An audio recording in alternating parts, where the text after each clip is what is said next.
Hi everyone, welcome back. In this video we are going over section 1 of Acer's Orange book. Now the book that I'm working off is orange and it says practice questions on the front and then it says second edition. I don't know what year this came out. I don't know if there's a third edition or a fourth edition. I'm working off second edition. If you have a later edition, then let me know down in the comments. But this is the book that I'm working off and they do change, so just bear that in mind as you go through this. Now, before we get into it, I just want to go over some quick section 1 tips. The first is to always look for the evidence. You need to get it out of your head that the answer to section 1 is a gut feeling. You need to pay close attention and find the evidence. The second one is, of course, pay close attention to the wording in the question. Lots of people like to skip over the question or not read the wording properly. And if you do that, you are going to run into issues because the questions are worded in a particular way. Now, the strategy that I like to take when it's possible, it isn't always possible to do this, is to firstly eliminate the 2 options that are very wrong. You'll often find 2, if you're lucky, sometimes 3 answers that are just very, very wrong. Get rid of those. Then you can identify the maybe one, and then there's the correct one. Even if you can't really draw the distinction between the maybe and the correct one, and you just have to guess, if you've eliminated 2, then your odds of getting the correct answer go from 1 in 4 to 1 in 2. So make sure that you are trying to eliminate when you can. Okay, let's get into it. So this is Unit 1, questions 1 to 8, and these are passages about music. So, question 1. In passage 1, Lucas Foss asserts that in theory, musical performance is da-da-da. So in the question, we have the word asserts. This is very important to pick up because asserts basically means you're wanting a direct statement from the passage. Something pulled directly from the passage. Asserts is very different to implies or suggests, so just bear that in mind. Okay, so A is a lesser art than composition. That is wrong. This is actually what Beethoven implies in the passage when he talks about the silly fiddle. So this is Beethoven's perspective, not Foss's perspective. So again, just make sure you're understanding whose perspective you need to look at the passage from. B is inseparable from composition. This is the correct answer, and we can back it up by saying that they work with hand-picked performers towards a common goal. So the performer and the composer are inseparable. Performance and composition are inseparable, and they're working towards a common goal. C is a greater art than composition. This isn't really addressed directly, and you can also, it is implied that this is incorrect from the passage. I'm saying implied, not suggested, because it is implied, so just bear that in mind. Now, just a word about A and C. You'll see that those 2 are opposite to each other. One is a lesser art and one is a greater art. I have seen, I have seen suggestions out there that in section 1, if you get 2 answer options that are opposite to each other, it generally means that one of them is correct. In this case, it's wrong. So if you've been told that, because I know that there are people out there that say that, just bear that in mind that it's not correct. In this instance, it's wrong. So just make sure that you're actually doing the questions. You're not trying to skip because it's not going to work. Okay, D says equal to composition. This is the maybe answer, and this really just comes down to, do you know the difference between what is equal and inseparable? So performance and composition are inseparable. They're not necessarily equal, and that's why D is also incorrect. Question 2, the creative investigation appears to involve. So first thing we need to figure out is what the heck is the creative investigation? Well, I've summarized it really quickly. Basically, composition and performance are indivisible, and they used to be portrayed in a way that they were, sort of indivisible. But then composition and composers withdrew underground in 1915, and it created a sterile state of affairs for the virtuoso performer, where that performer was, the one that kind of had all the spotlight on them. And now there is a creative investigation in order to reverse this. Sorry. So the creative investigation is specifically out to reverse the fact that composition withdrew underground, and when it withdraws underground, it means that there's less spotlight on it, which means that the answer is C. So C says composers considering performance as an intrinsic part of the composition, and we can support this up by looking at the phrase stellar affair and correcting the sterilizing aspect. So you just have to remember that creative investigation aims to reverse the withdrawing underground. I'll go through the other ones. So A is wrong because it never specifically states that composers performed. I am aware in reality lots of composers performed, but we're not specifically told that. We're also not specifically told that performers never composed. I am aware, of course, that sometimes that has happened. And then D, there's just no mention of that. Okay, question 3. So Beethoven suggests, Beethoven's comments suggest that he regarded.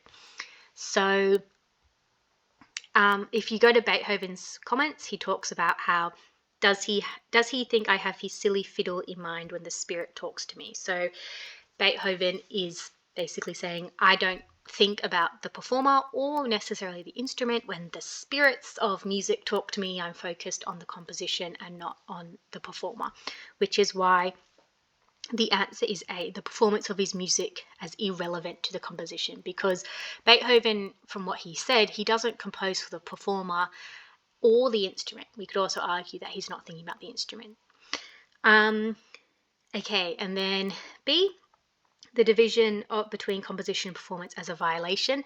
No, he doesn't even think about the performer, so there's no division there to think about anyway. Same thing with C, he's disregarding the performer. And D, only the finest performer has been capable. Again, the performer is irrelevant regardless of if they do the piece justice. Beethoven's not even thinking about the performer or the fiddle, so he's just completely disregarding them and disregarding that talent. Okay, question 4 starts off with for Foss. So again, for Foss means that we're thinking about his perspective. We're not thinking about Beethoven's perspective or your perspective or Acer's perspective. We're wanting the perspective for Foss. So for Foss, it would be essential for a hand-picked performer to have. Okay, A solid grounding, the basic element of composition. No, because Foss says that these two roles are separate, and also, like, to be honest, most elite performers, not elite, they're not athletes, virtuoso performers would have that background anyway. B is irrelevant. C says the incentive to work quickly and independently towards a common goal. Well, you can't work independently towards a common goal. A common goal, by definition, means that you need to work dependently. And there's not really any information about speed. Working quickly or slowly isn't really discussed. It's not like, performers have to instantly be able to pick out the piece so that we can quickly work and get the piece out there. All it talks about is working towards a common goal. And that is why the answer is D. Question 5. The division of music into composition and performance is regarded by Foss as, so again, regarded by Foss. We're thinking about Foss's perspective, not your perspective, not Beethoven's perspective, not Acer's perspective, Foss's perspective. So here are the two kind of things that Foss says at the beginning. So musical achievements are due to an unmusical idea, which is this division. Division as nonsensical and division as the division of form and content. So he thinks that this division is nonsensical. It doesn't make sense. However, that doesn't necessarily mean he thinks it's useless or he doesn't like it, because he later says that the procedural advantages are too great. So what he's basically saying is that it's ironic that we need this division in music because it's a very unmusical idea, but even though it's ironic that this division exists, it's necessary. The procedural advantages are too great. And what I think he means by that is that in order to produce great music, you need a specialist composer and a specialist performer. And you cannot be as an incredible composer and also an incredible performer. They're two separate skill sets. And so even though the division doesn't make sense from a musical perspective, if you want to achieve great things, you need to separate them, because you need two individuals who are so skilled in that area that when they work together, they can produce a piece that is better than the sum of its two halves. Whereas if you had one person both trying to be the composer and the performer, because they're trying to do two jobs, they're not going to be as good as two individual people. And that's what he means by the procedural advantages are too great, in my opinion. So that's why the answer is A, but I'll go over the other one. A historical diversion which has outlived its usefulness. So this division is changing, but he still regards it as useful. C is it's necessary, but it's not useful, and then D is irrelevant. Okay, so now we get on to passage 2, and I'm just going to say it again. Make sure that if you've got 2 passages, you're answering the question based on the passage that the question specifies. Sometimes they don't specify a passage, sometimes they will. Just again, make sure you're answering based on what the question is specifying. Okay, so moments of incomplete notation do exist only when it is safe to do so. In what does this mean, or where would this be safe? So if you know nothing about music, sometimes, and I haven't studied music for a very long time, so apologies out there, sometimes the composer will not notate all of the notes. They might just say like improvise, or they'll do like a shorthand notation where the performer can improvise. And Foss is saying that this sometimes is okay, but only when it's safe. So in other words, when would it be safe for a composer not to fully notate a piece and allow the performer to do a little bit of improvisation? When would that be safe? And the answer is C, when there's no ambiguity about what the composer requires. So if there's no ambiguity, if the composer and the performer are on the exact same page and they know exactly how the piece is meant to sound and it's meant to feel and all these elements, then you don't have to completely notate everything, because the performer will just intrinsically know that. But if you're not on the same page, then this improvisation could lead to a bad outcome. So that's why the answer is C. A is an effect required that defies conventional notation. No, conventional notation can still convey the effect. I'm pretty sure that there's a notation for everything. And then B and D are irrelevant. Okay, question 7. So the final analogy is about the performer is both the racehorse and the horseman. And then what does the analogy mean? So the answer is B, at one with the composer's intentions. So that is what the racehorse and the horseman are. They're working together, they are inseparable, they are at one. A, you might think could be correct, which is in full control of the performance. This would be just the horseman. So if the analogy was just the horseman, then that would be A.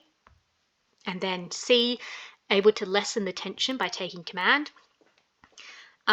Look, if you're building to a crescendo and a dramatic moment, why would you lessen the tension? That doesn't make any sense. So that's wrong also for various reasons, but one of those, and then D is irrelevant. Okay, taken together, the 2 passages. So again, keywords, taken together. We now need to think about both passage 1 and passage 2. The 2 passages suggest that in Foss's view, the relationship between the composer and the performer is ideally one in which. So remember, composer and performer need to work together in order to achieve a common goal. So that is something that we already know and we've already answered.